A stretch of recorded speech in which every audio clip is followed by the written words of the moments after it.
요한복음 5장 19절부터 29절의 말씀까지 교독하겠습니다. 그러므로 예수께서 그들에게 이르시되 내가 진실로 진실로 너희에게 이르나니 아들이 아버지께서 하시는 일을 보지 않고는 아무것도 스스로 할 수 없나니 아버지께서 행하시는 그것을 아들도 그와 같이 행하느니라. 아버지께서 아들을 사랑하사 자기가 행하신 것을 다 아들에게 보이시고 또 그보다 더 큰 일을 보이사 너희도 놀랍게 여기게 하시리라. 아버지께서 죽은 자들을 일으켜 살리신 같이 아들도 자기가 원하는 자들을 살리느니라. 아버지께서 아무도 심판하지 아니하시고 심판을 다 아들에게 맡기셨으니 이는 모든 사람으로 아버지를 공경하는 것 같이 아들을 공경하게 하려 하심이라. 아들을 공경하지 아니하는 자는 그를 보내신 아버지도 공경하지 아니하느니라. 내가 진실로 진실로 너희에게 이르노니 내 말을 듣고 또 나 보내신 이를 믿는 자는 영생을 얻었고 심판에 이르지 아니하나니 사망에서 생명으로 옮겨느니라. 진실로 진실로 너에게 이르나니 죽은 자들이 하나님 아들의 음성을 들을 때가 오나니 곧 이때라. 듣는 자는 살아나리라. 아버지께서 자기 속에 생명이 있음 같이 아들에게도 생명을 주어 그 속에 있게 하셨고 또 인자됨으로 말미암아 심판하는 권한을 주셨느니라. 이를 놀랍게 여기지 말라. 무덤 속에 있는 자가 다 그의 음성을 들을 때가 오나니 같이 선한 일을 행하는 자는 생명의 부활로 악한 일을 행하는 자는 심판의 부활로 나오리라. 아멘. 아들이 가지고 있는 권한이 얼마나 크냐 그러면 그 아들은 심판 권한을 가지고 있다. 그렇게 참 여기에서 여러분 이질감을 안 느끼시지 말으셔야 될 것이 예수님하고 하나님이 한 분이 아닌가 한 분인가 자꾸 헷갈리잖아요. 그 말씀을 예수님이 하시는 거예요. 여기 지금 예수님께서 하신 말씀 중에 진실로 진실로 너에게 이르노니 이 말씀을 3번이나 하시고 계십니다. 왜냐하면 이 말이 그만큼 중요하기 때문에 이 말씀이 그만큼 중요하기 때문에 동등대로 삼으셨다 이렇게 지금 말씀하셨잖아요. 앞에서 하나님과 아버 자신을 동등 삼으셨다 유대인들이 핍박해 했던 예수님 죽이려고 하는 그 이유 중에 하나가 근데 예수님이 거기에 대한 이야기를 하시는 거예요. 그들이 이걸 못 보기 때문에 이런 거지. 아들이 아버지께서 하시는 일을 보지 않고는 아무것도 스스로 할 수 없다. 이렇게. 그 예수 그리스도는 아버지와 상반된 자리에 서서 하나님이 이렇게 하면 나는 이렇게 하고 반대로 하고 틀리게 다르게 하고 뭐 이런 일을 행하시는 분이 아니에요. 이질감이 전혀 없는 거죠. 한 가지 아버지가 행하시는 걸 보고 자기도 한다고 말해요. 그렇게 하면 동일하게 아버지 일을 예수님이 행하시고 계시는 거예요. 그러니까 절대로 다른 분이 아니야. 한 분이란 말이에요.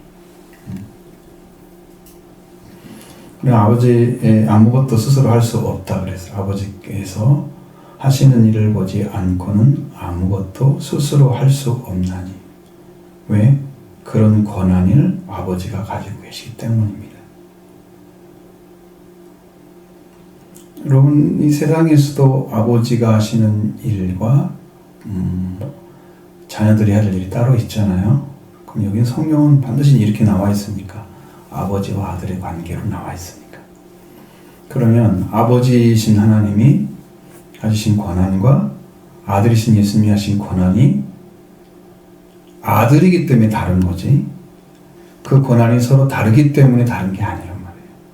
지금 아들로 오셨잖아요. 그러면 예수님이 항상 하신 말씀처럼 보내심을 받았어요. 그럼 보낸 자가 보내심 받은 자보다 큰 것이 당연한 거잖아요. 그런 차원에서 아버지와 아들이 차이가 크기 때문에 그렇게 된 게 아니고 보내신 자와 보낸 자가 차이가 있는 것처럼 그러해서 보냄받은 자는 작은 자리 낮은 자리에 서서 보내신 분의 일을 하기 위해서 보내신 분이 향한 걸 보지 않고는 아무것도 스스로 하지 않고 아버지가 하시는 일만 하는 거죠. 그러면 예수님은 보내신 받은 자로서 아버지 일을 해드리는 아들이 되는 거죠. 그러면 예수님 일과 하나님 일이 틀림이 없이 하나가 되는 거죠. 그런 관계를 지금 이루시고 그런 관계에 있어요. 근데 자꾸 아들이라 그러고 아버지라 그러고 그러니까 불편해. 왜? 성경이 나중에 어떻게 끝나느냐 그러면 우리는 아들이 되고 하나님은 아버지가 되는 것으로 끝나요. 이게 끝이에요. 그러면 지금 성경이 말씀하신 것처럼 예수님 우리를 아들 되게 하셔서 하나님의 자녀가 되게 하는 것이 끝이네? 거기는 우리가 하는 생각이고 성경이 말하는 것은 하나님이 하나님 되셔야 되고 우리는 아들이 되어야 하는 거죠. 자, 예수님이 지금 인간으로서 오셔서 사람이 되셔서 오셔서 아들이라고 자꾸 얘기한단 말이에요. 자신이 아들이 되면 안 돼. 이분은 아들이 아니야 원래. 아들이 아닌 거죠. 우리를 위해서 아들이 되어주신 거예요. 이 땅의 왕, 유대인으로 왕으로 오셨지만 이 땅에 겸손한 왕으로 오신 것, 성경에 기록된 대로 우리를 위해서 오신 거예요. 시온의 딸들을 위해서. 다 우리를 위한 거예요. 예수님이 어린 양이라고 말씀 요한이 증거했습니다. 그 어린 양은 출애굽기 12장에 나오잖아요. 그 어린 양이 되어주신 거예요. 우리를 위해서. 예수님이 어린 양이 아닌 거지. 하나님이신 거지. 전부 그런 거예요. 자, 그럼 우리를 형제라고 부른단 말이에요. 예수님 맏아들이라고 나오고 그 형제를 삼으시려고 예수님 오셨어요. 형제가 되어주신 거예요. 우리 맏아들이 되어주신 거예요. 왜? 우리가 하나님의 아들이 되게 하기 위해서. 양자처럼 받아들여서 다시 지금 죄인 중에 있는 끊어진 자에 있는 자를 다시 받아들여서 이렇게 영접을 했기 때문에 양자란 말을 써요. 갈라디아서 보면 사실은 양자가 아니고 원래는 아들이었는데 떠났기 때문에 그런 말을 쓰는 거지. 그리고 우리를 그 자리에 회복하기 위해서 예수님이 오신 거예요. 그러니까 그분 자꾸 아들로 나타나. 그럼 진짜 아들인가? 아니고 예수님이 우리를 완전하게 죽지 않는 신의 자리에, 그래서 이 죽지 않는 것이 뭔가 그랬더니 이 땅에서 영생을 얻은 건데 그 영생이 그냥 영생이 아니고 몸의 부활까지 이루어진 사람들, 그 사람을 말하고 있어요. 그게 신의 자리에 쓰는 거예요. 말씀을 받은 자는 신이라 그랬죠. 그 신의 자리가 그 자리였어요. 그래서 우리가 그 신이 된 사람들은 이제 주님이 오시면 공중으로 혼인잔치하러 올라가요. 휴거되는 사람들 얘기하는 거예요. 그것을 되기 위해서 예수님이 우리한테 신이 되어주셨어요. 그게 초막절의 열매입니다. 그러니까 전부 우리를 위해서 되어주시고 마지막에 그럼 예수님이 뭐가 되어야 되냐면 마지막엔 하나님으로 쓰는 거죠. 예수님이 하나님이 되시고 우리는 아들이 돼서 이런 관계가 만들어지면 성경의 끝이 오는 거야. 이걸 좀 아셔야 된다니까. 우리를 위해서 다 되어주신 거야, 주님이. 그러니까 기름 부음 받아야만 되는 거죠. 기름 부음 받는 것은 예수님이 그리스도라고 그랬잖아요. 그리스도는 기름 부음을 받은 자. 그러면 기름 부음을 받으면 뭐가 됐어요? 그분이 아들이라고 그랬으면 아들의 이름으로 이끌어지잖아요. 그러면 내가 성령을 받게 되면, 세워지면 내가 아들이 되는 거예요. 그게 기름 부음이야.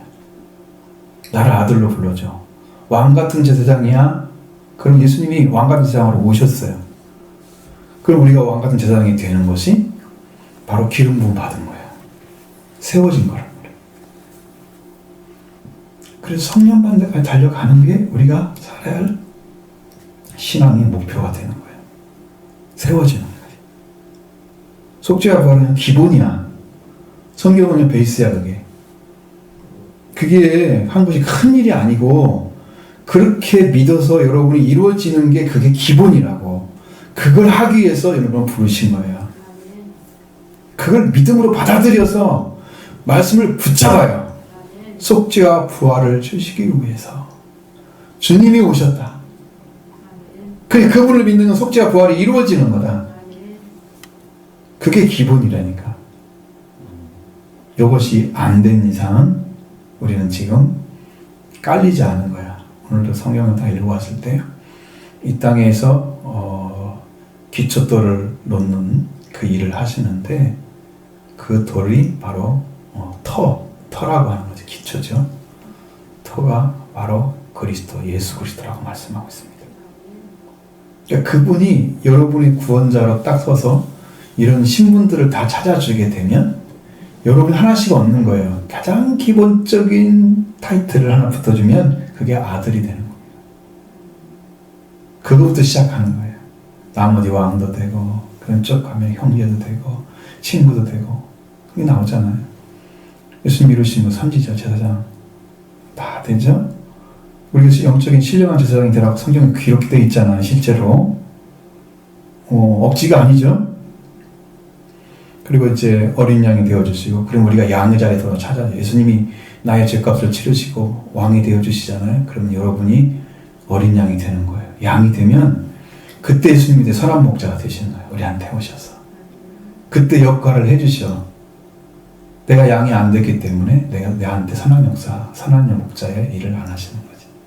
못하고 계신 거지.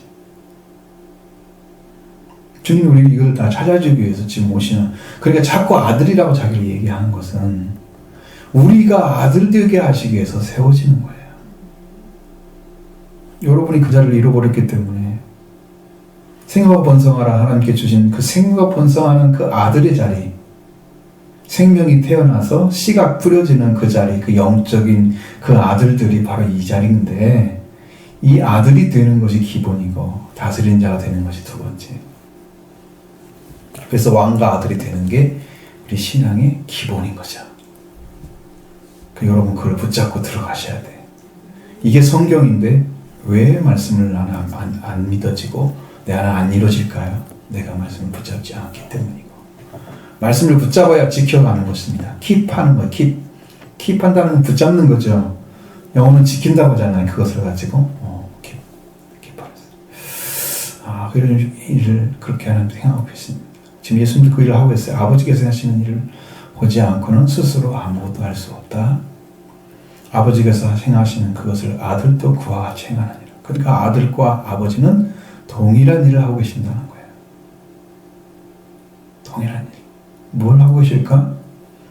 자, 지금 이 땅에 오신 것 자체가 신비로운 일이고 기적적인 일이에요. 하나님이 사람이 됐다. 이것은 창조주가 피조물의 형태를 입은 거죠. 이거보다 기적적인 게 어디가 있어요? 세상에. 말교회에 오셔서 하나님 나라를 세우셨다. 거기에 하나님이 임하시고 거기에 계신 예수 그리스도가 하늘의 찬양이 되고 평화가 되고 영광이 됐잖아요. 그 예수 그리스도, 그 크신 분이 그 좁고 더럽고 추한 곳에 오셔서 거기에 그리스도 주가 되신 그분이 계시고, 우리 바로 심령, 우리 같은 심령, 이 마음과 같이 더러운 심령과 같은 이 세상에 찾아오셔서 하나님 나라를 세우시는 그 은혜를 입혀주시려고 일을 하시는 거죠. 지금도 오셔서 일을 그렇게 하고 계시는, 여러분이 더럽고 추한 것이 문제가 아니야. 그분이 오시면 되는 거예요. 자꾸 이제 때가 있으니까 우리 다 못 간다 그런 사람 똑같이 하면 안 돼. 나는 내가 죄인이기 때문에 주님이 필요한 것입니다. 진짜 그분이 오셔야만 문제 해결되는 거죠. 그래서 아버지께서 아들을 사랑하셔서 자기 행하신 일을 아들에게 다 보여준다고 그랬어요. 하나님 하신 일을 보지 못하고는 아들이 할 수 없잖아요. 그러면 아버지를 사랑하지 않는 아들은 아들의 자리가 아닌 거예요. 부모를 사랑하지 않는 자식, 생각하지 않는 자식은 자식의 자리가 아닌 거예요. 고아의 자리지. 우리 아버지는 어디 있을까? 우리 어머니는 어디 있을까? 이렇게 생각하는 사람 똑같은 거예요. 옆에 놔두고 없는 것처럼 사는 거야. 그러니까 고아와 같으지. 우리가 그런 심령 가지면 안 돼. 하나님이 지금 계시는데, 옆에 계시는데 그걸 안 믿고 없는 것처럼 생각하는. 그래서 아버지를 사랑하시는 거예요. 예수님이 아들을 사랑하셔서 자기 행하신 일을 다 아들에게 보인다. 아버지가 아들을 사랑하시는 것은 아버지의 자리에서 자기를 통해 태어난 자식을 사랑하지 않는, 생명을 가진 자를 사랑하지 않는 그런 부모는 없어요. 지금은 안면 수심이 많더만요. 아들을 막 죽여가지고 그래서 쓰레기통에 버리고 이런 거 많이 나오잖아요. 정말 그런 시대, 짐승 시대가 됐어요. 이성을 잃어버렸어요. 이게 이렇게 판단해야 되는, 저렇게 판단하는 그런 능력을 상실해버린 거예요. 그게 죽음의 시대인 거죠. 그럴 수는 없는 것입니다. 그런 일이 벌어지면 안 되지. 그러니까 자기를 그보다 더 큰 일도 행하신다 그랬습니다. 큰 일을 보이사 너희가 놀랍게 하시리라. 더 큰 일이 뭐예요? 자, 아버지와 그래서 아버지가 아들을 사랑하셔서 다 보여주는 일이 큰 일인데 그보다 더 큰 일을 보여준대요. 그게 뭐냐면 아버지께서 죽은 자를 일으키셔서 살리신과 같이 아들도 자기가 원하는 것을, 원하는 자들을 살리는 일이에요. 그러니까 이게 고난이야. 여러분도 예수님이 일하는 걸 보시면 아시잖아요. 자, 광야에서 온 지가 3일이 됐어. 그러면 그들이 앉아 있으면서 먹고 자고 이렇게 했을 텐데 그 사람들이 먹은 음식이 다 떨어졌을 거 아니에요. 나머지는 어떻게 처리를 했을지 모르지만 보통 어쨌든 그래 떨어졌어. 그러니까 그때 무슨 마음이 생겨 예수님이? 저들을 오늘 보내야 되겠는데 사흘째인데 저는 가다가 기진할까 모르겠다. 너무 불쌍한 거야. 그래서 오병이어 기적을 일으켜서 그들을 먹이시는 거예요. 그 사랑 때문에, 긍휼 때문에 하시는 거야. 그 일을 보여주려고 하는 게 아니야. 목 잡는 양 같은 것을 보시고 저들이 기진하여 쓰러질까 하니 너는 뭘 것이냐고 물어보고 기적을 베풀어서 그들을 배불리서 보내잖아요. 그게 사랑이기 때문에 하시는 일이에요. 그러니까 여기 우리도 예수님이 누구를 살릴까? 오셔서 자기를 사랑하는 자를 살리죠. 예수님 사랑하는 사람을 살리죠. 긍휼이 가는 사람이 있어요. 그러면 어떤 사람에게 여러분 마음에 긍휼이 가던가요? 이 사람이 진심인지 아닌지는 모르지만 저 좀 도와주세요. 불쌍히 여겨주세요. 이렇게 하는 사람이 더 마음이 가죠. 진심인지 아닌지는 확인을 해야 되지만 여러분 마음이 그때 움직이잖아. 이게 진짜 긍휼을 베풀어야 할 것인가 아닌가 생각이 되잖아요. 그죠? 근데 하나님 앞에 우리가 그런 자리에 서서 하나님 나를 불쌍히 여겨주세요. 이게 진심인 걸 하나님이 아시면 어떻게 하셔? 바로 긍휼을 베풀어 주시요. 알기 때문에 마음이 움직이는 거야. 그 예수님께 내가 죄이니까 살려주세요 하는 사람을 자기가 원하는 자가 되셔 살리시는 거지. 아무리도 않고 구하지도 않고 긍휼도 필요하지 않은, 하나님의 긍휼이 필요하지 않은 그런 인간들을 찾아가서 하나님이 너 구원받으라 이렇게 하는 일은 없어요. 일어나지 않습니다. 그런 기적. 여러분이 예수님을 사랑하고 있느냐? 그분의 사랑이 필요하느냐? 그분의 속죄가 필요한지. 그래서 오셔서 사랑하는 자를 살려주시는 거죠. 아버지께서 죽은 자를 일으켜 살리신 것처럼 아들도 자기 원하는 자를 살리신, 그게 더 큰 일이야. 여러분은 그 예수님의 속죄와 부활의 능력을 사용하셔서 인류를 구원하는 역사를 행하시잖아요. 그 능력을 성경에 보면 이렇게만 나온 게 아니에요. 십자가의 돌을 그 외에 있는 그 하나님의 지혜와 권능을 누가 사용하시냐면 아버지께서 사용하시는 거예요. 예수님의 능력을. 예수님이 이루신 그것은 그 누구야? 아버지와 아들이 동일하기 때문에 아버지가 행하신 것이나 아들이 행하는 똑같은 거예요. 그러니까 아버지께서 그 안에 그리스도 안에 계시면서 그분의 권능과 지혜, 능력을 다 사용하셔서 인류를 살리시잖아요. 아버지 행하신 것이 예수님이 행하신 것과 동일한 것입니다. 지금도 우리를 위해서 행하고 계십니다. 아버지께서 아무도 심판하지 않냐고 심판을 아들에게 맡겼다고 말씀하잖아요. 그러니까 이 심판의 권세는 아들이 다 가지고 있어요. 지금 그 전부터 예수님이 땅에 오실 때부터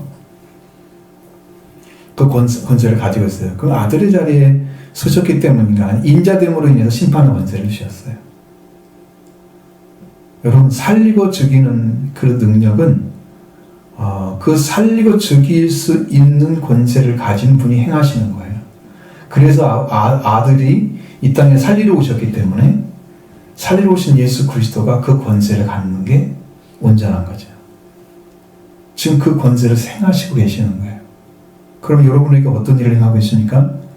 아들의 권세를 사용해서 성령을 받은 자애가 하신 말씀이잖아요. 예수님 오셔서 너희가 성령을 받으라 숨을 내쉬면서 말씀하시고 내가 네 죄든지 사하면 사해질 것이고 그대로 되면 그대로 있을 것이다. 죄로 사하는 권세를 가지게 되는 거죠.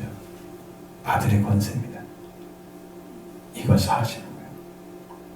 사용하셔서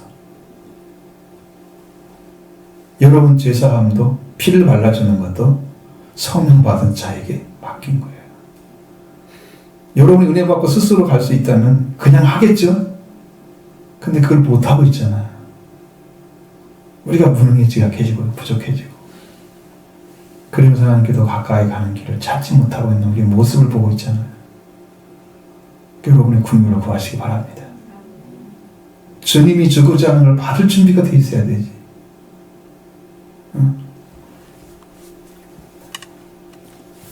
그래서 아무도 심판하지 않는데 예수님 아버지께서 심판의 권세를 다 아들에게 맡기셨다. 그러니까 아들이 죽이고 살리는 거 다 하셔. 그러면 누구한테 음성이 들려오느냐? 모든 사람들이 예수님께서 이 모든 사람으로 아버지를 공경하는 것 같이 아들을 공경하게 하려고 그렇게 하신 거다.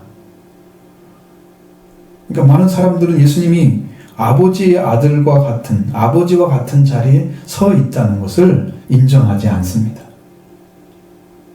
지금도 여러분 예수님이 하나님보다 낮은 분이라고 생각하시죠? 그런가요? 동일하신 분이지만 그 아들로 나타난 이유가 뭐예요? 우리가 아들 되게 하기 위해서 아들이 되신 거지. 그러니까 아버지가 그걸 이루시려고 했다고 하면 그것은 아버지가 예수님을 보내서 하나님의 사랑을 최대로 표현해 주신 거예요. 그 세상을 사랑하셔서 아들을 이 땅에 보내신 것은 하나님의 사랑의 극치인 거죠. 그보다 더 큰 사랑을 줄 수가 없는 거예요. 아들을 보내신 거죠. 그 사랑의 권세를 아버지가 아들에게 다 이양하셨고 그 아들이 그런 권세를 가진 것을 사람들이 다 인정해서 예수님을 존경하는 자리에 세워주시기 위해서 그렇게 하신 거예요. 심판의 권세가 다 여기 있어. 아들한테 있어. 그 예수님 한 분을 믿고 구원받은 사람이고 예수님 한 분을 안 믿어서 영원한 영벌 받은 사람이 딱 나눠져 버리는 거예요. 지금은 여러분이 믿고 안 믿고 이렇게 우리가 결정할 수 있지만 지금 여러분 안에 말씀이 들어와서 내가 믿어야 할 대상이구나. 이것이 믿어야만이 되는 거구나. 이렇게 받아들여져서 여러분이 그분을 붙잡게 되는 그 순간이 이제 구원의 시작인 거예요. 그 말씀이 들어와야 돼. 지금 믿어져야 돼. 내가 이것을 붙잡지 않으면 안 되는 거구나. 이렇게 가슴에서 다 붙잡고 예수 그리스도 한 분으로 구원자를 삼고 그분만 남아 있어야 돼요. 여러분의 인생에. 세상에 부가 아닙니다. 어떤 교수가 한 분이 있는데 청년들이 지금 다 이걸 보고 있답니다. 시간만 되면 이거 본답니다. 이게 뭔지 아시죠? 청년들이 취직이 안 되니까요. 주식으로 다 몰렸답니다. 젊은 청년들이 주식을 그렇게 많이 한답니다. 취직이 안 되니까 돈은 벌어야 되겠는데 갈 곳이 주식밖에 없는 거예요. 뛰면은 돈을 먹을 수가 있어요. 아니면 이제 쪽박 타는 거예요. 이제. 성투를 해야 되는데 성투가 안 되면 쪽두가 되는 거지. 그런답니다. 그런 하나님께서 이 땅에 우리를 부유케 하시려고 예수님을 보낸 거 아닌데 예수님을 따라가는 믿음을 갖고 승리의 삶을 살아가면서 하나님의 도우심을 구하는 이런 청년들이 없고 그냥 내가 돈을 찾아가는 거지. 하나님이 필요한 게 아니야. 돈이 필요한 거야. 왜? 그건 현실이야. 나 이 자리인 거지. 어려운 시대에 생각 많잖아요. 맞는데 이 목표가 하나님 중심으로 돌아오지 않으면 결국은 세상에 묻혀서 같이 살다가 망할 것입니다. 이걸 찾아가게 하는 이런 것은 성경의 진리에 없으니까 이야기해 줄 수 없어요. 그런데 성경에는 부하게 하려는 자들아 이렇게 물어보잖아요. 그것이 너희들을 살리는 게 아니야. 지금 우리 청년들이 지금 많이 그렇게 해서 이제 실족하는 사람도 있고 그런단 말이에요. 믿음의 청년들도 하나님을 못 보고 이건 하나님 앞에 서야 할 자리가 아닌 거예요. 그럼 여러분 아들에게 심판의 권세를 다 주셨으면 아버지를 공경하는 것처럼 아들을 공경하는 자리에 세우시기 위해서 그렇게 하나님께서 그 권세를 다 이양하셨는데 이 아들을 공경하지 아니하는 자는 그를 보내신 자도 공경하지 않는다. 그러니까 아들의 자리는 아버지 자리와 똑같은 거고 아버지는 아들과 동일한 신분이십니다. 하나님을 알게 되면 예수님을 알아야 되고 하나님을 믿게 되면 예수님도 믿어야 되고 하나님과 예수님의 권한이 동일하다는 걸 아셔야 되고 이 인자됨으로 인해서 심판하는 권세를 주셨다는 것도 믿으셔야 됩니다. 내가 진실로 진실로 너에게 이르노니 내 말을 듣고 나 보내신 이를 믿는 자는 영생을 얻었고. 자, 이게 무슨 말씀이세요? 심판에 이르지 않는다. 사망에서 생명에 옮겨졌다. 여러분, 예수님이 전하신 말씀을 듣고 아버지가 믿어졌으면 그 아버지가 알아졌으면 그 자리는 영생의 자리인 거예요.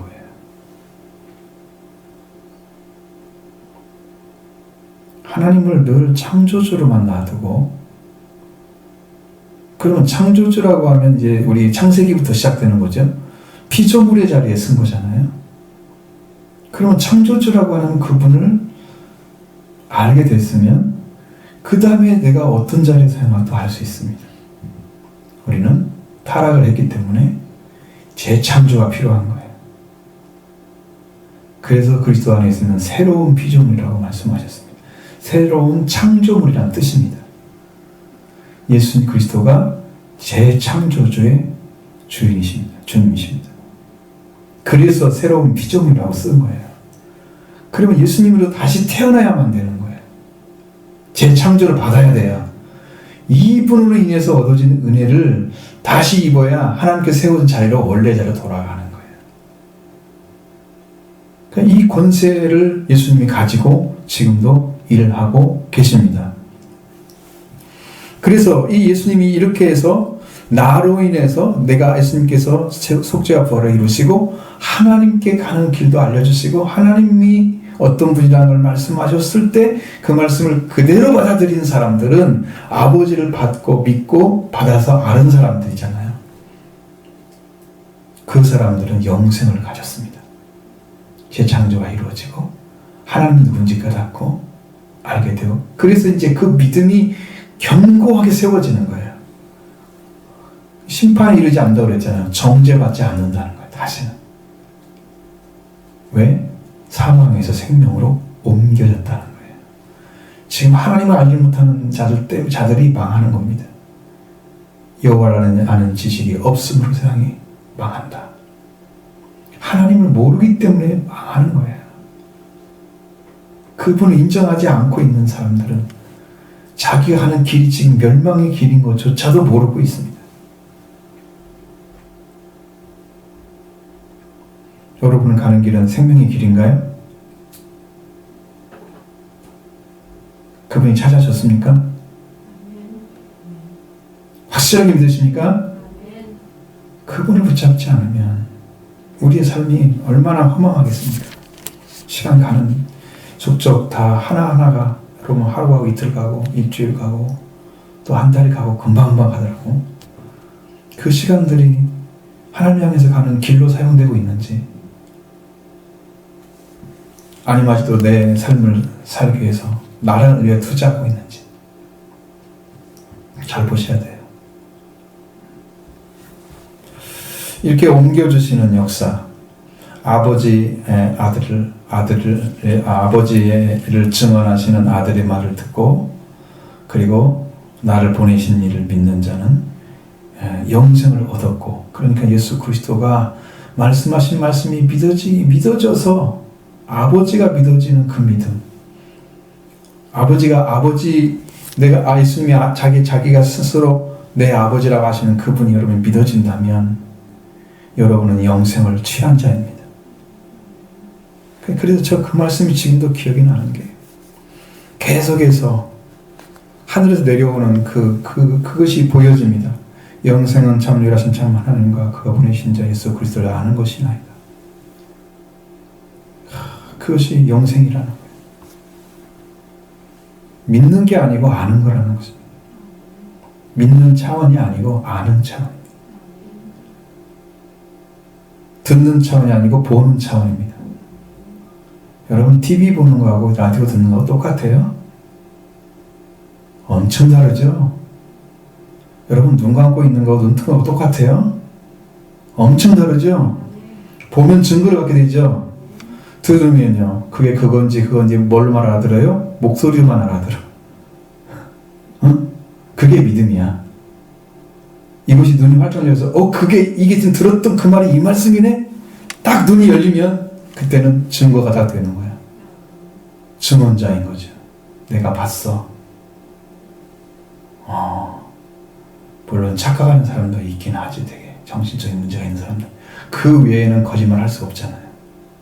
명명백백하게 알게 되죠. 그러니까 이런 거죠. 이 차이가 큰 거죠. 그래서 여러분 이 영생을 얻는 이런 자리, 이 자리를 주시고 또 예수님께서 우리를 사망에서 생명으로 옮겨주는 그 역사, 지금 아버지를 아는 것이 영생인 거예요, 사실은. 그래서 진실로 너에게 일어나니 죽은 자들이 하나님의 아들의 음성을 들을 때가 오나니 곧 이때라. 듣는 자는 살아나리라. 살아나야 눈이 열리죠. 음성이 들린다고 하는 것은 살아있다는 것입니다. 여러분 보통 사람들 그러잖아요. 아이들도 태어난 아이들도 눈 잘 안 보여. 6살까지 돼야지 눈이 마주치기 시작한대요. 정확하게 7살이 되면 정확하게 맞춘다며. 누구야? 그러면 이렇게 맞추잖아요. 움직이면서 들리는 쪽으로 눈이 가죠. 보지는 못하지만 그쪽이 맞다는 거잖아요. 우리 영적인 것도 그렇게 돼 있어요. 믿어지면 그 음성이 들려요. 그러면 거기가 돼서 눈이 열려지면 이게 본 것이 되는 거죠. 이게 구원이 이루어지는 거예요. 그럼 여러분 예수 그리스도 안에서 지금 속죄와 부활을 다 이루었다고 하는 것은 여러분 어떤 분한테는 속죄와 부활의 은혜가 아주 태산처럼 다가오는 사람들이 있고 어떤 사람은 제사들처럼 예수님이 제사함을 주었느니라는 말씀도 듣지도 못했는데 이미 제사함 받은 사람도 있고 다르겠죠? 다 다릅니다. 근데 어쨌든 주님께서 인정해 주시면 되는데 그 은혜를 입어서 여러분이 예수 그리스도 앞에 딱 쓸 수 있는 자리만 찾아주시기만 하면 여러분은 얼마나 복을 받은 사람이에요. 그죠? 하나님의 음성을 들을 때가 오나니 이때. 어느 때예요? 하나님의 아들이 와 있는 때가 이때죠. 지금 여러분 예수 그리스도가 여러분을 구원하러 오셨습니다. 그럼 여러분한테 와 계신가요 지금? 그의 음성이 들려오시기를 원합니다. 여러분한테 오셔서 지금은 성령으로 오십니다. 성령으로 오셔서 여러분의 옆에 계시는데 옆에 계신 주님이 말씀하시면 여러분의 귀가 열렸으면 들을 것이고 안 열렸으면 못 들을 것이고 주님이 안 계신 게 아닌 거예요. 들어야지 살아나잖아요. 살아나야 눈이 열리죠. 그래야 보죠. 그래도 영생 얻은 거예요. 그래서 구원에 이르도록 잘하게 하십니다. 구원은 잘해서 얻어지는 거예요. 완전하게. 처음에는 믿기만 하잖아요. 아, 이게 그건가 보다. 이제 조금 알아졌죠? 근데 그것이 보는 게 아니야. 그냥 더 확실해진 것 뿐이야. 눈이 열려지면 이제는 본 것이 됩니다. 그때는 구원입니다. 그것이. 하나님이 나를 아들로 받아들이게 하시죠. 속죄를 받으면. 그래, 여러분이 속죄받고 나서 신앙생활이 계속 유지되는데 그 은혜를 입어서 속죄 은혜로 인해서 부활의 은혜까지 오면 눈이 열려지잖아요. 그러면 여러분 영적인 것이 딱 됐을 때 하나님의 아들이 딱 되는데 그때 아들이 된 사람들이 그 아버지와 관계 안에 자기가 있는 것을 알까요, 모를까요? 그러니까 하나님이 지금 와서 계셔도 예수 그리스도 같은 영으로 와 계셔도 우리의 눈이 아직도 주님이 속죄와 부활이 안 이루어졌기 때문에 알지 못하고 있는, 믿어지지 않고 있는, 그래서 붙잡으시라고. 분명히 붙잡고 일주일 동안 사십시오. 가까워졌으면 가까워진 만큼 여러분에게 분명한 영적인 회복이 있을 겁니다. 그게 간증이죠. 주님, 제가 주님에 대해서 조금 믿어지고 구원이 가까워진 거 알아졌어요. 이미 구원 얻을 때가 너무 가까이 왔는데 미뤄지면 안 됩니다. 더 미뤄지면 안 되죠. 살아나고 아버지께서 자기 생명이 있음같이 아들에서 생명을 주어 그 속에 있게 하셨고, 누구의 음성을 들으면, 아들의 음성을 들으면 예수님께서 아버지의 생명을 가지고 오셨어요. 생명은 하나님께만 있어요. 그 생명을 가지고 오셨는데, 아들에게 생명을 주셨는데 그 음성을 듣는 자 속에 있게 하는 거예요. 그래서 살아나는 거죠. 그 생명이 내 안에 들어오려면 주님의 음성이 들려야 됩니다. 주님 가까이 계시죠? 오셨습니다. 성령으로 말씀하십니다. 그 음성이 들려지기를 여러분 소망하고 또 소망하십시오. 왜? 우리가 믿는 대로 이루어집니다. 그것을 안 믿고 그냥 적당히 언젠가 들려지겠지 이렇게 하면 안 되고 사모해야 들려집니다. 정말 말씀을 찾고 싶어, 또 찾고 싶어서 견딜 수가 없어야 주님이 그 일을 행하시니까. 정상적인 삶 살아서는 안 돼요. 여러분 같은 그냥 평상시의 삶 살아서는 음성 듣기가 불가능합니다.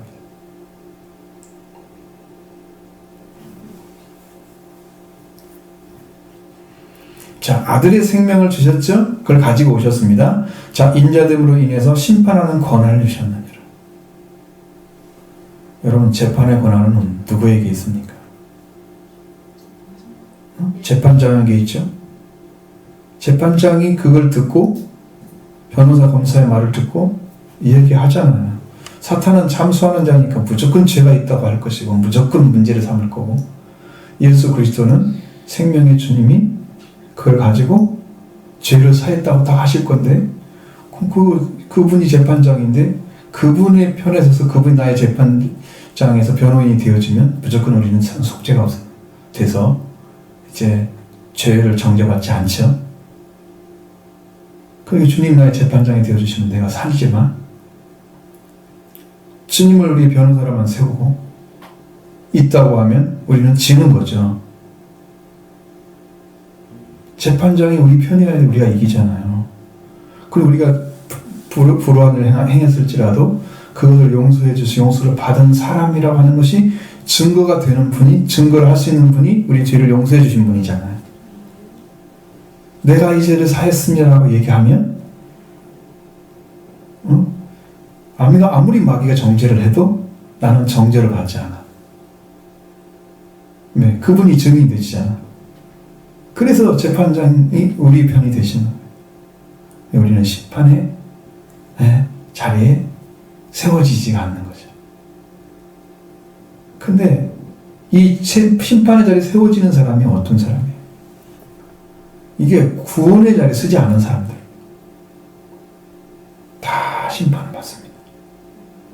죄를 용서하지 못했기 때문에 죄가 있는지 없는지를 다 해야 될 거 아니야. 이 심판은 재판하는 것입니다. 저지먼트. 재판하는 거예요. 그럼 여러분 그 재판석에 어디에 서 있을 것 같아요? 내가요? 여러분 스스로가 내가 죄인이라고 고백하고 주님께 서서 내 죄를 주님께 의탁을 했으면 주님이 나의 죄를 용서해 주셨잖아요. 나는 재판장 갈 필요가 없어. 이미 죄를 여기 땅에서 재판을 받아버린 거야. 죄가 끝났는데 어떻게 죄를 지은 사람과 같이 취급을 하겠어요? 그 재판장 할 필요가 없죠. 심판의 권세를 줬어요. 그러니까 주님께 심판받지 않으시려면 여러분 말씀을 믿으셔야 합니다. 나는 스스로 심판하지 않는다. 내가 한 말이 너희를 심판할 것이다. 마지막에 말씀에 순종하면 심판을 안 받을 것이고 말씀에 순종하지 않으면 심판을 받게 될 것입니다. 말씀이 무기입니다. 양날의 칼과 같은 것입니다. 순종하면 구원이 되고 불순종하면 멸망이 될 것입니다. 그러니까 여러분 이건 누가 선택의 여지가 없는 거예요. 살려면 무조건 순종해야 되는 거예요. 왜? 옳고 그름이 하나님 앞에 있습니다. 하나님이 옳다면 옳은 것이고 하나님 아니라면 내가 받은 것은 네가 가지고 있는 거야. 우리가 하나님보다 지혜롭다면 그걸 우겨도 되겠지만 하나님보다 지혜롭지 못한 하나님도 사람이 약한 것보다 하나님이 더 강하시다고 말씀하시고 그러니까 하나님 더 강하신 분이 말씀하시면 우리는 어떻게 얘기해도 우리는 지는 거예요. 이길 수 없는 싸움인 거죠. 그러니까 무조건 말씀에 순종하셔야 됩니다. 내 뜻과 상관없는 거예요. 여러분한테 구원 시키려고 오셨을 때 여러분한테 물어봤습니까? 내가 너를 구원하러 가랴 말이야 물어봤습니까? 일방적이잖아요. 당신이 사랑해서 오신 거잖아요. 그러니까 그 말을 갖지 않으면 죽기 때문에 우리한테 주신 거잖아요. 그럼 우리가 그 말을 지키냐 안 지키냐 결정할 권한이 없는 거죠. 살리러 오신 분의 말인데 죽어있는 자가 당신 말씀을 믿어야 돼야 물어볼 필요가 있어요? 무조건 믿어야지. 무조건 믿어야지. 그게 여러분이 할 일이에요. 그래서 말씀을 믿고 가는 사람만 하나님 일을 하시니까 자, 그럼 인자됨으로 해서 심판의 권한을 주셨으니까 심판하는 권한은 어떤 권한이겠어요? 영생을 줄 수도 있고 영벌을 줄 수도 있고 그러겠죠? 그럼 여러분 심판하는 권한을 가지신 분 앞에 우리가 어떤 자리에서 해야 될까를 생각해 보셔야 됩니다. 그거는 나중에 하지 그거 생각하면 안 됩니다. 지금 받기를 소망하시기 바랍니다. 지금이 아니면 또 다음에도 지금이지만 그때는 미래의 지금이니까 여러분 그만큼 하나님 나라에 가까이 갔을 것 같아요. 지옥으로 가까이 갔을 때요. 안 믿고 그냥 지나가면 어디에 가까이 가고 있어요? 예수님이 길인데 예수님과 함께 예수님이 뒤를 따라가고 있으면 하나님 나라 가까이 간 거죠. 예수님 뒤를 안 따라가고 나중에 되겠지 하고 지옥에도 가까이 간 거예요. 자꾸 제 뒤로 가는 거죠. 자, 심판하는 권세 안에 이제 있는데 예수님께서 그 권한을 가지셨는데 이것을 놀랍게 여기지 말라고 하십니다. 무덤 속에 있는 자가 다 금성을 들을 때가 온다 그랬어요. 이 마지막 때의 모습은 죽은 자들이 살아나는 때가 올 것입니다. 그 마지막의 모습은 또 다른 의미를 가지고 있습니다. 이것은 이제 예수 그리스도가 오셨을 때 성경에서 보면 죽은 자들이 먼저 일어나고 그 다음에 우리가 살아있는 자들을 끌어올려서 공중에 혼전하게 되잖아요. 주를 영접하리라. 그 주와 함께 있게 하시겠다. 이렇게 하셨죠. 그런데 여기에서 말씀하시는 이 무덤에 있는 자들은 지금 그 부활되어야 할 대상이 이라고 생각하면 안 되고 부활되지 마지막 심판까지 가야 될 대상도 있습니다. 그러니 그분이 누군가를 알 수가 없죠. 근데 일단은 주님께 말씀하신 것은 이건 놀라운 일이 아니야. 놀랍게 여기지 마. 이건 뭐냐? 무덤 속에 있는 자가 다 음성을 들을 때가 온다는 거예요. 여러분 무덤 속에 어떤 사람이 있어요? 어떤 사람은 분명히 죽긴 죽었는데 예수님과 함께 살고 있는 사람이 있었겠죠.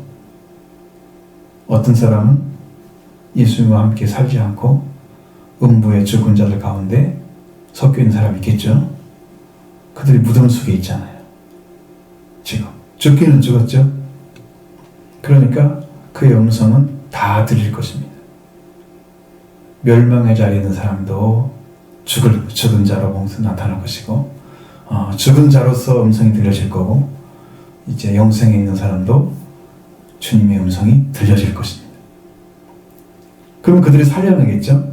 살려낸다는 것은 음성을 들을 때가 오나니 선한 일을 행한 자는, 여기 있는 분명히 이렇게 나왔어요.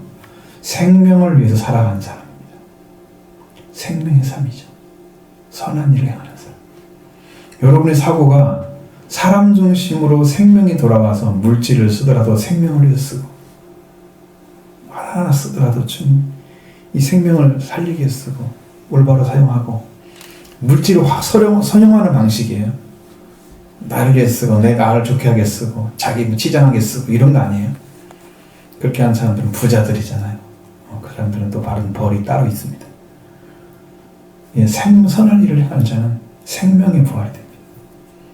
왜? 이미 이제 삶이 끝났잖아요. 무덤에 있는데 더 살기는 뭘 살아요. 그죠? 응? 다 끝난 사람들이죠? 그러니까 그 삶을 사는 사람들이에요. 행한 자는 이미 행했던 거죠. 생명의 부활로. 죽음이 아닌 죽지 않는 부활로 오게 됩니다. 이건 이제 몸의 부활을 말하는 거예요. 몸의 부활이 이루어지는데, 이 부활이 무덤 속에 있다 그러니까 정말 무덤에 가가지고 한 사람 한 사람 다 불러낼 것 같아요? 이건 영적인 문제예요. 지난번도 말씀드렸죠?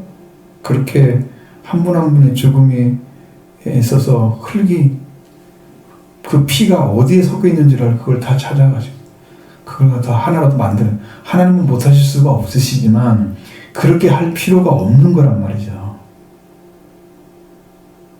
그렇게 하지 않으신단 말이에요. 그냥 예수 그리스도의 몸으로 부활되느냐, 아니면은 예수님의 몸을 갖지 못했으니까 사악한 몸으로, 예수님의 형상이 아니고 주님의 형상이 아니기 때문에 사악한 몸으로 사탄과 같은 모습으로 부활될 거란 말이에요. 그 몸이 영벌의 몸이죠. 그래서 심판의 부활, 재판받아야 할 자의 부활로 다시 나온단 말이에요. 그리고 그래봤자 영생이 아니잖아요. 생명의 부활이 아니기 때문에 이는 다시 정죄받고 멸망받을 거란 말이에요. 이것은 최후의 최후에 나타나는 거예요. 예수님이 재림하고 오실 때 나타나는 첫 번째 부활을 참여한 사람들이 아니에요. 이 사람들은 예수님 오시기 전에 예수님 이 땅에, 성경에 나오잖아요. 흰 말을 타고 예수님이 나타나잖아요. 이한 검을 가졌다. 날카로운 검을 가졌다. 말씀의 검이에요. 가지시고 이제 이 추수를 하시잖아요. 아마 지금이 그런 시대쯤 된 것 같은데, 그래서 이제 주님이 이제 내려오시기 직전에 일어나는 현상들이 지금 막 벌어지고 있잖아요. 그랬을 때 예수님에서 죽은 사람, 그러니까 그것이 진행이 더 돼야 됩니다. 시간이 아직 안 갔어요. 마지막 예수님 오시기 전에 일할 사람들이 많이 있을 건데, 그 사람들이 수없는 복음을 증거하고 전하다가 예수님의 증인으로 살다가 목숨을 잃게 될 거고, 그 사람들이 이제 그 죽은 자들이 첫 번째 부활로 나타나는, 그게 순교자들의 죽음이 일어나는 때가 오게 될 거고, 여기 나타나는 것은 마지막 정말로 예수님이 오셔서 최후의 백보자 심판을 하실 때 흰 보좌에 앉아서 죽은 자와 산 자를 구별하는 때에 나타나는, 그때 음성이 들려오는 거죠. 그러면 이후에는 이제 심판이, 이제 죽은 자, 산 자 심판이 없어요. 한 가지 남아있죠. 천년왕국에 사탄이 놓여가지고 하는 그 심판은 한 가지 남아있지만 그건 여기 들어가지 않고, 그건 아직 진행된 아닙니다. 이게 지금 진행이 다 되고 있는 거죠. 그래서 이건 놀랍게 여길 일이 아니라 실제로 이루어질 것입니다. 무덤 속에 있는 자들은 그의 음성을 들을 때가 올 것입니다. 무덤 속에 있다고 하는 것은 실제 무덤에 들어있는 그 사람을 향해서 말하는 게 아니에요. 이 사람은 들을 수가 없어. 흙이 뭘 들어 듣기는. 응? 여러분, 몸이 썩어가지고 흙밖에 안 남는데 흙이 듣는다고요? 무덤 속에 있다고 하니까 진짜 무덤에 있는 자들이 듣는 줄 알고 생각을 하는데, 그들은 못 들어요. 어떤 사람이 좋아요. 영이 들죠, 영이. 영 늦죠. 그러니까 그때 마지막 때가 딱 될 거예요. 이제 그때 어떤 형태로 우리가 나오느냐 라는 것은 지금 선한 삶을 살고 있느냐, 생명을 위한 삶을 살고 있느냐, 그것이 이제 은혜 속에 들어가서 사는 것입니다. 그래서 이렇게 해서 이제 결론이 나오는 거죠. 그러니까 예수님의 심판의 권한은 어마어마한 것입니다. 처음부터 마지막까지 다 심판의 권한입니다. 아브라함도 예수님 보셨잖아요. 나이 때 볼 것을 보고 기뻐하였느니라. 예수님의 부활을 다 경험을 했단 말이에요. 아브라함이. 그러니까 그 전부터 예수님이 나타났어요. 이제 성경에 맨 처음에 나타난 예수 그리스도 구원자로서 나타난 것은 생명의 열매입니다. 선악을 아는 열매와 생명과가 있어. 생명의 열매가 있더라. 그 생명을 맺어주는 열매, 그 열매가 예수 그리스도를 상징하는 거예요. 처음부터 구원이 마련되어 있었어요. 그래서 이 타락한 인간이 그 생명화를 먹고 영생하면 사탄처럼 되볼 거니까 그걸 못 들어가게 해서 생명나무 길을 이렇게 막아버린 거, 불검을 가지고 못 들어가게 한 거예요. 막아버린 거죠. 죄인이 하나님을 아는 지식을 갖게 되면 이거는 영벌에 들어가는 사탄과 같이 됩니다. 그러면 그것은 이제 살릴 수가 없어. 이 땅으로 만든, 흙으로 만든 인간은, 타락한 인간은 이제 흙으로 돌아가게 해서 다시 예수 그리스도를 통해서 부활시켜서 구원할 수 있지만, 그렇게 타락해서 사탄처럼 변해버린 그런 인간은 죽지를 않기 때문에 죽음을 통해서 구원하는 역사를 할 수가 없습니다. 그러니까 생명이 나는 길을 막아버리고, 그 나중에 이제 예수님을 통해서 다시 열어주죠. 예수님이 생명으로 오신 것입니다. 예수님이 직접 오신 거죠, 이제. 우리한테 그 생명과 먹으라고 가라고 하지 않잖아요. 주님이 이제 거기를 다 열고 내려오신 거예요. 그래서 우리가 살게 된 것입니다. 그러니까 주님의 고난은 창조 때부터 시작된 거예요. 이 심판의 고난이 창조 때부터 있었던 거예요. 그러면서 간혹 나타나가지고 다윗도 예수님을 알았고, 다윗의 열쇠, 예수님이 가진 열쇠, 다윗의 보좌, 예수님이 가진 보좌를 다시 찾아냈어요.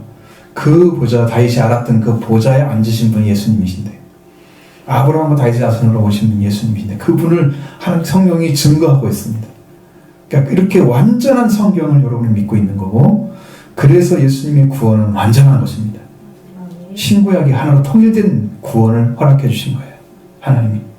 그러니까 더 이상 의심의 여지가 없이 여러분 믿기만 하면, 주님을 진짜 믿고 따라서 구원받고 그 은혜에 들어가서 이 길을 걸어가면 여러분의 영적 회복이 일어날 뿐 아니라 이제는 마지막 때 주님이 오셔도 안전합니다.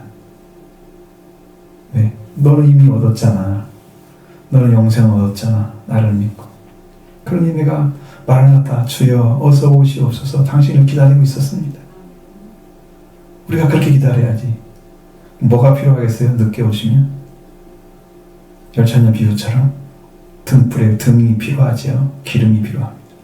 성령 받고 있으면 됩니다.